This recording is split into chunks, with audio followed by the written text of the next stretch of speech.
Olá, caríssimos amigos, muito bem-vindos a uma aula que se apresenta repleta de oportunidades, espero que estejam bastante animados. Falaremos sobre processo coletivo do trabalho. A bibliografia dessa minha aula, a principal obra é Ação Civil Pública no Processo do Trabalho, do meu amigo, grande figura, grande pessoa e subprocurador-geral do trabalho, doutor Ricardo José Macedo de Brito Pereira. Publicada pela editora Juspodium, é uma das melhores obras sobre tutela meta-individual que eu já li nos últimos tempos. Então essa é a nossa linha mestra. Não obstante, eu não trouxe aqui, mas eu utilizo a obra do professor Luiz Guilherme Marinoni como referência em matéria de tutela inibitória. E a esse respeito, a partir dessa obra, eu, juntamente com a doutora Thais Laveso, publicamos um artigo sobre tutela inibitória trabalhista. Ele está bem completinho e vocês podem digitar no Google que encontrarão. Doutora Thais era minha estagiária de Direito na Procuradoria do Trabalho em Londrina, atualmente procuradora do Estado do Paraná. Um grande beijo e também um grande abraço a todos os colegas da saudosa terra dos pés vermelhos. Espero revê-los em breve. Gostei muito da minha passagem por Londrina no âmbito do Ministério Público do Trabalho. Temos aqui também, como uma complementação, a obra Sindicato e Ações Coletivas, do Dr. Ronaldo Lima dos Santos, da editora LTR, outro grande amigo e, acima de tudo, um mestre, uma das pessoas com quem eu mais aprendi. Ele é professor da Faculdade de Direito da Universidade de São Paulo, esteve na minha banca de mestrado e, graças a ele, eu cresci muito nessa vida. Mas atenção, essa obra é muito boa, mas apresenta uma visão sobre a natureza jurídica do objeto da ação civil pública, sobre a questão etimológica, ação coletiva, ação civil pública, que diverge um pouco da visão do Dr. Ricardo José Macedo de Brito Pereira. O nome é comprido, às vezes eu falo errado. Eu ainda vou ter aqui uma referência remota, mas são excelentes obras. Esses livros do promotor de justiça de Minas Gerais, Dr. Gregório Assagra de Almeida, Direito Processual Coletivo Brasileiro, editora Saraiva, assim como também esse Manual das Ações Constitucionais, editora Del Rey, são excelentes obras de referência para uma gostosa pesquisa sobre tutela meta-individual. Eu gosto muito dos artigos que li dessa obra Temas de Direito Coletivo do Trabalho.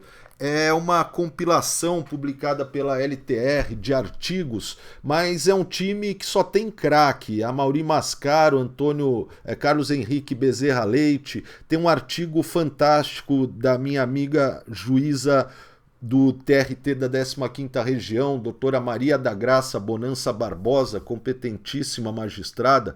Tem aqui um artigo fabuloso do ministro e perito da Organização Internacional do Trabalho, doutor Lélio Bentes Correa. Essa obra aqui é repleta de ensinamentos. E claro, ainda vou ter outras referências remotas, como o livro de Ação Civil Pública do Raimundo Simão de Mello. Foi o primeiro livro sobre ação civil pública trabalhista que eu estudei. Foi o único livro que eu estudei no concurso em que fui aprovado para o Ministério Público do Trabalho, específico sobre ACP trabalhista, até porque na época ele foi pioneiro nessa obra.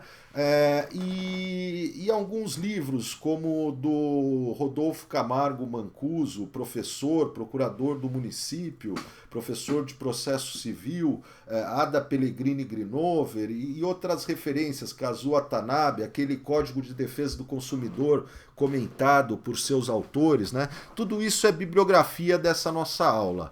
Eu vou então falar sobre processo coletivo brasileiro. E antes é fundamental uma visita histórica. E aqui eu peço que os senhores abram o caderno e assimilem, anotem com a maior paciência e dedicação possível. Vamos lá. Vamos falar então sobre a história do processo coletivo brasileiro. A história do processo coletivo... Opa, deixa aqui eu posicionar certinho o slide. Só um segundo. Pronto. A história do processo coletivo brasileiro, ela não é tão recente quanto muitos imaginam.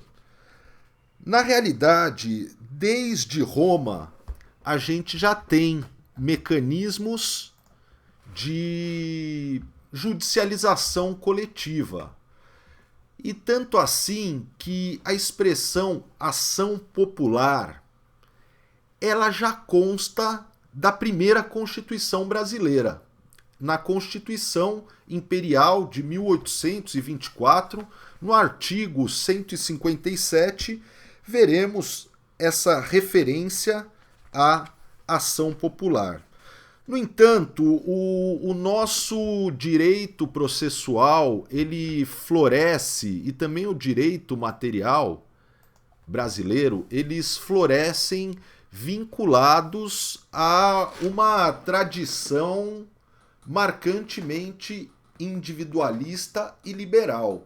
Então, embora a gente tenha já essa garantia na Constituição de 1824, o que se vê é o desenvolvimento mais amplo do direito processual individual, assim como do direito material individual. E a gente vai ter, então, apenas focos esparsos, não havia ambiente, não havia cenário social, político, jurídico, para se pensar em processo coletivo, salvo em alguns focos, como no direito do trabalho, em que a gente começa, no início do século XX, a ver, por influência de imigrantes italianos, cidadãos que imigraram, o surgimento de reivindicações operárias em massa, é o período do anarcossindicalismo, né?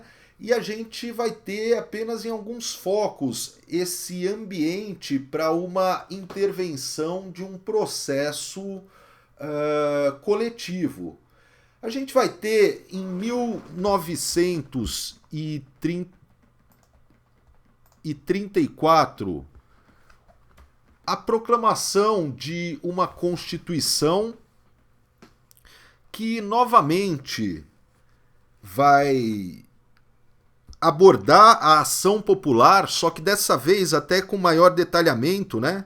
Vai mencionar ação popular para nulidade ou anulação de atos lesivos ao patrimônio da União, estados, municípios. E ainda a Carta de 1934 reconhecerá os sindicatos e as associações nos termos da lei. Então a gente tem esse início de institucionalização de um processo coletivo trabalhista a partir do reconhecimento de sindicatos nos termos da lei. Na Constituição de 1937 ocorre uma certa reviravolta. A gente tem aqui uma linha que, ao que tudo indica, é uma linha de florescimento do direito processual coletivo, mas a gente tem, em 1937, uma Constituição que é claramente refratária do conflito coletivo.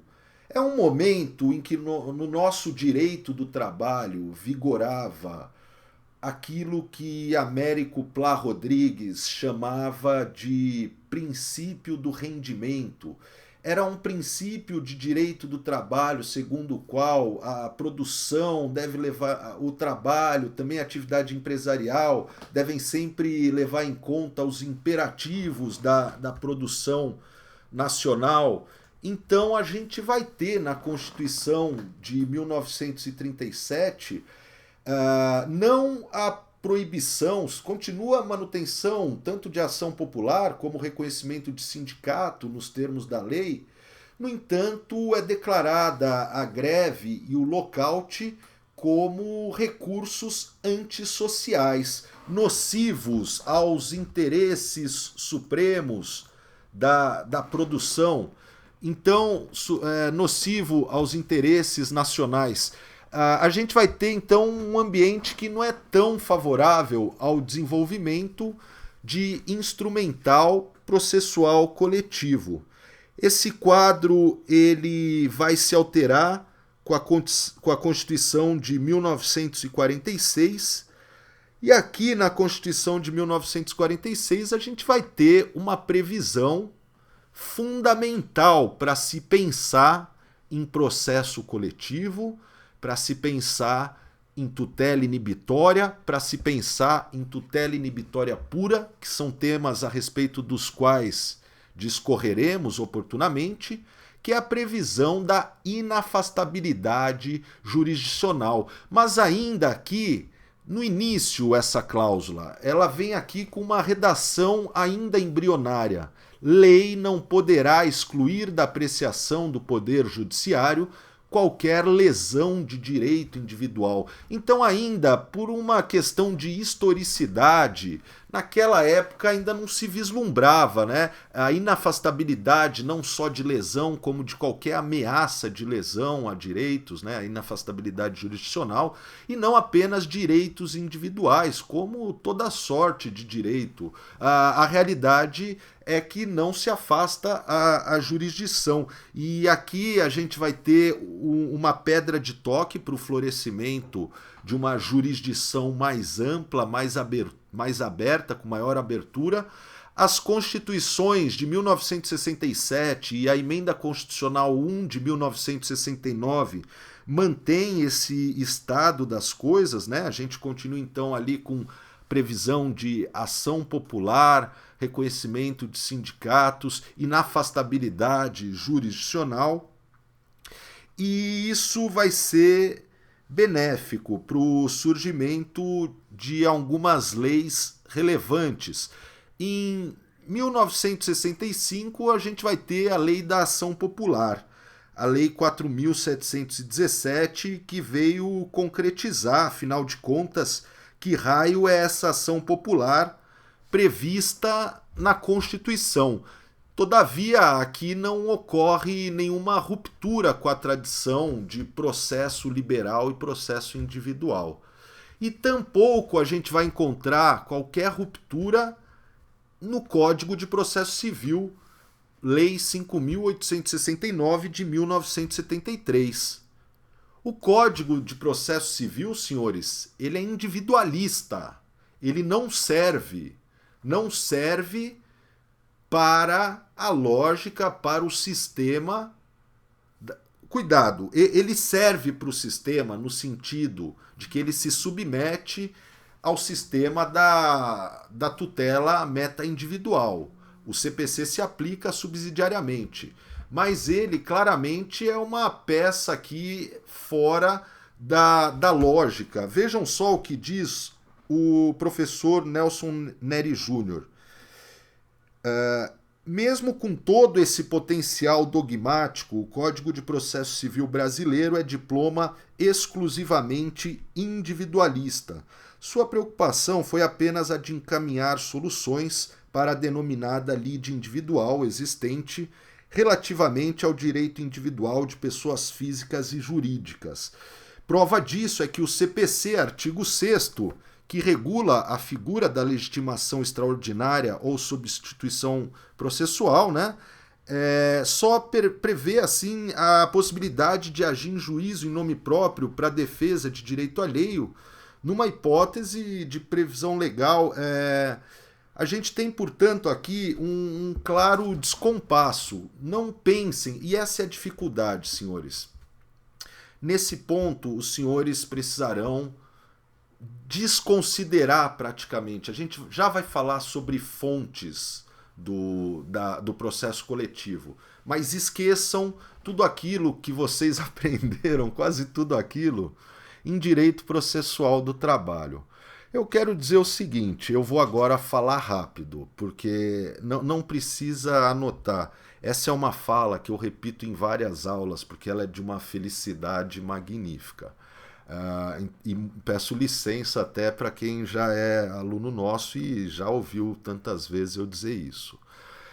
Existe um professor da Universidade de Salamanca, na Espanha, chamado Palomeque Lopes, que fala que não existe um direito individual do trabalho. Não existe um direito individual do trabalho em sentido estrito.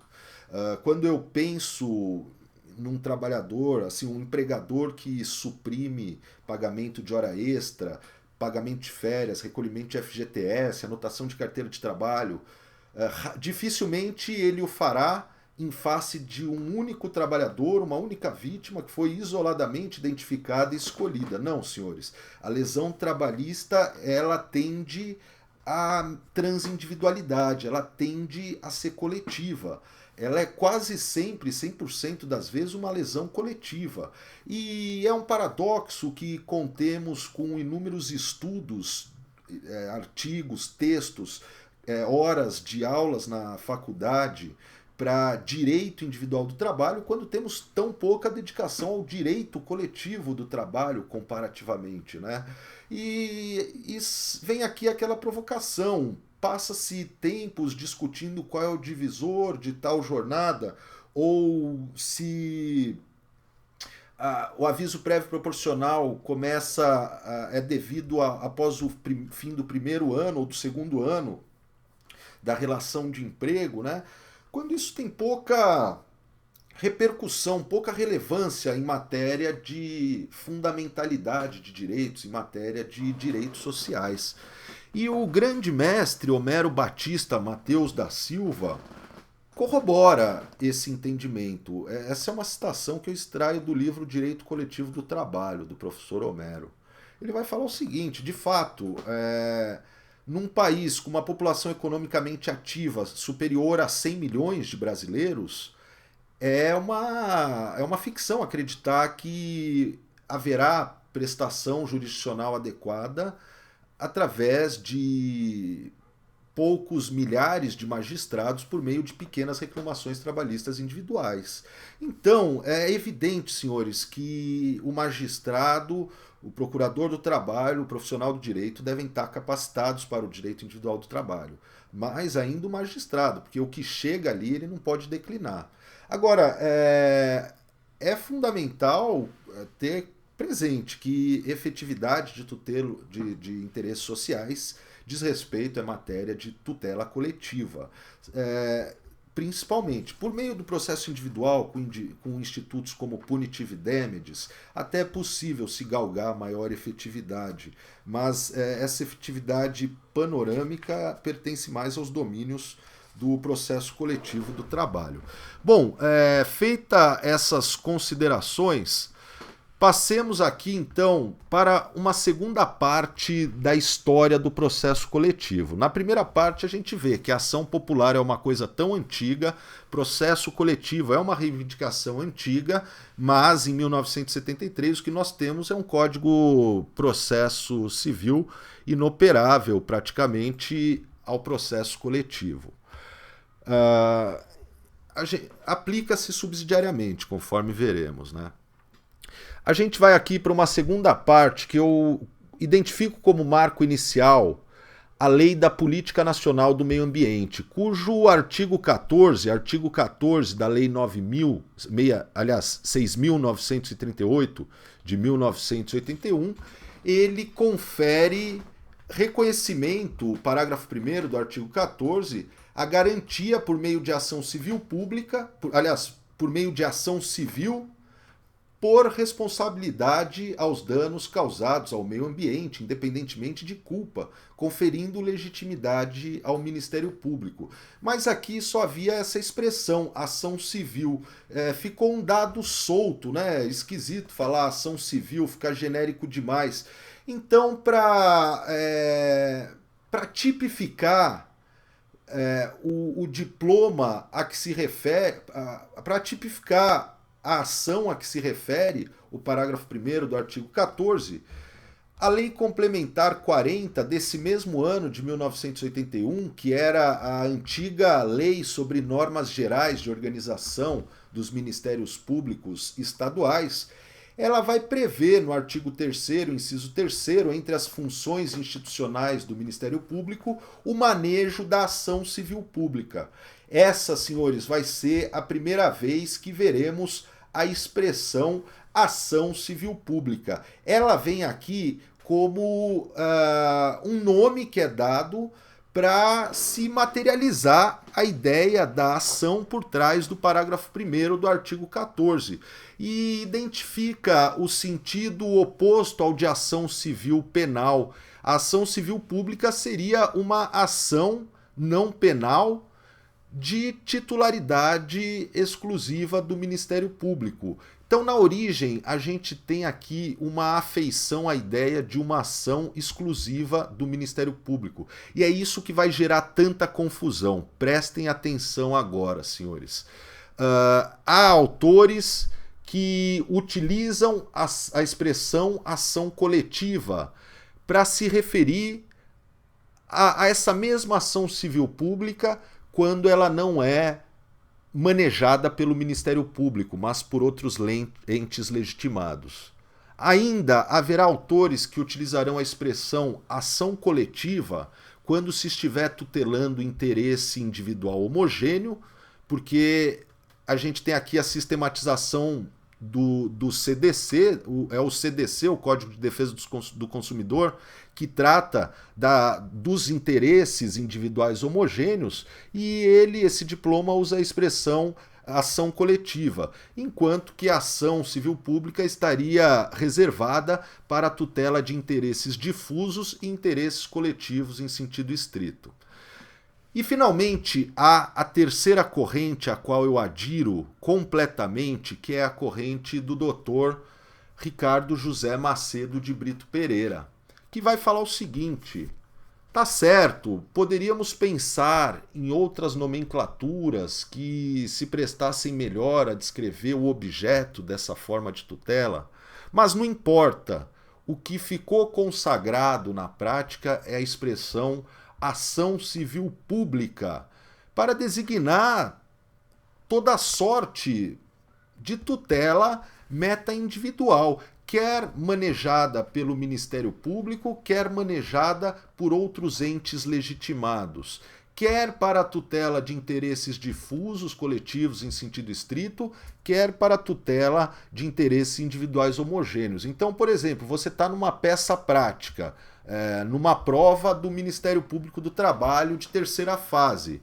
Você não vai escrever numa peça de ACP onde você irá tutelar interesses difusos, coletivos, individuais, homogêneos, não vai escrever vem ajuizar ação civil pública e ação coletiva para tutela de interesses individuais, homogêneos e coletivos. Não, você simplesmente vai dizer vem ajuizar ação civil pública. É só.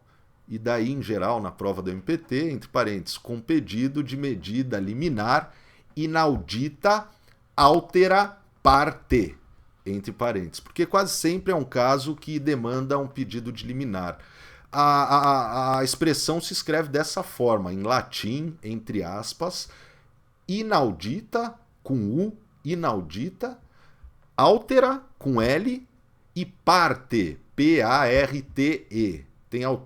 Você vai ver na prática aí gente escrevendo partes, partes, partem, parte, P-A-R-T-E.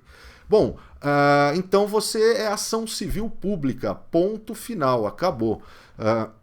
E a gente vai ter então esse mérito da Lei 40 de 1981, que é essa previsão da ação civil pública. entre as funções institucionais do Ministério Público. E daí, em 1984, a gente tem o grande marco dessa segunda fase, que é a Lei da Ação Civil Pública, a Lei 7.347 de 1985. Então essa seria a segunda parte da história do processo coletivo. Essa Lei 7347 inaugura efetivamente um macrosistema de tutela coletiva. Ele é a lei que efetivamente se desprende da lógica anterior e será sobre essa lei que falaremos a maior parte do tempo nesta nossa aula. Em 1988, a gente vai ter a Constituição Federal alterando aquela... reconhecendo, atualizando historicamente aquela redação da cláusula de inafastabilidade jurisdicional que vinha desde 1946, a Constituição vai atualizá-la para os novos tempos, vai falar de inafastabilidade jurisdicional para qualquer lesão ou ameaça de lesão a direito. Não fala mais direito individual tão somente, não fala mais de forma restrita a lesão apenas, fala também em ameaça. Isso vem com a Constituição de 1988. E o artigo 129, inciso 3º da Magna Carta, vai desencadear uma grande profusão de diplomas, porque a gente vai ter em sede constitucional a positivação do inquérito civil público e da ação civil pública. A meu ver, você não precisa falar inquérito civil público, utilize apenas inquérito civil e ação civil pública. Está lá no artigo 129.3. Vai prever entre as funções institucionais do Ministério Público o inquérito civil e a ação civil pública para tutela de interesses difusos e coletivos. Percebam que não há menção a interesse individual homogêneo no artigo 129.3 da Constituição Federal, porque ainda não se conhecia esse conceito. Esse conceito só será conhecido em 1990 com o Código de Defesa do Consumidor, mas não significa que o Ministério Público não possa tutelar interesse individual homogêneo. É claro que pode, a jurisprudência do Supremo Tribunal Federal é pacífica nesse sentido. Então a gente vai ter essa Carta de 88 altamente convitativa à expansão do que são do que é o instrumental da tutela meta-individual. De forma que em 1989 temos a Lei 7.853, que trata da pessoa com deficiência e que prevê a ação civil pública para a tutela dos interesses da pessoa com deficiência. Em 1989 também teremos a Lei 7.913, que prevê a ação civil pública para responsabilidade por danos ao mercado e investidores de valores mobiliários. Em 1990, aqui a gente vai ter, percebam, curioso, na era Collor a gente teve aqui a profusão talvez dos diplomas mais importantes, né? A Lei 8.069 de 1990, que é o ECA, o Estatuto da Criança e dos Adolescentes, e aqui a gente tem um ponto que é importantíssimo, o artigo 200. Se não me falha a memória, inciso 3 do Estatuto da Criança e dos Adolescentes prevê a legitimidade do Ministério Público para a defesa de interesses individuais, inquérito civil e ação civil pública para a defesa de interesses individuais, interesses difusos e interesses coletivos das crianças e adolescentes. Então a gente tem aqui eu sempre estudei ação civil pública pensando que o seu objeto são interesses quantitativamente expressivos, são difusos, coletivos, individuais homogêneos. Mas a gente vê agora que o objeto da ACP não é apenas quantitativamente definido, ele também é objetivamente identificado a partir da fundamentalidade dos interesses que se pretende defender, a partir da relevância em face do princípio da dignidade da pessoa humana, dos interesses que ali estão sendo defendidos. De forma que eu tenho a possibilidade da ação civil pública para beneficiar uma única criança. Como eu tenho também, expandindo essa ratio, uma ação civil pública para tutelar 3 trabalhadores que foram resgatados de condições análogas à de escravo. Então vejam só a importância dessa linha evolutiva histórica. E mais importante do que tudo, nessa nossa terceira fase de desenvolvimento histórico, que começa com a Constituição de 1988, a gente vai ter em 1990 o Código de Defesa do Consumidor. A gente vai agora para um breve intervalo, nossos blocos são de 30 minutos. E tento fazer 30 ou menos, às vezes fica mais. A gente vai fazer um intervalo. Na sequência, a gente volta para uma análise panorâmica, porém importante, do Código de Defesa do Consumidor. Até daqui a pouco, senhores. Espero que estejam empolgados aí e bastante motivados. Até logo.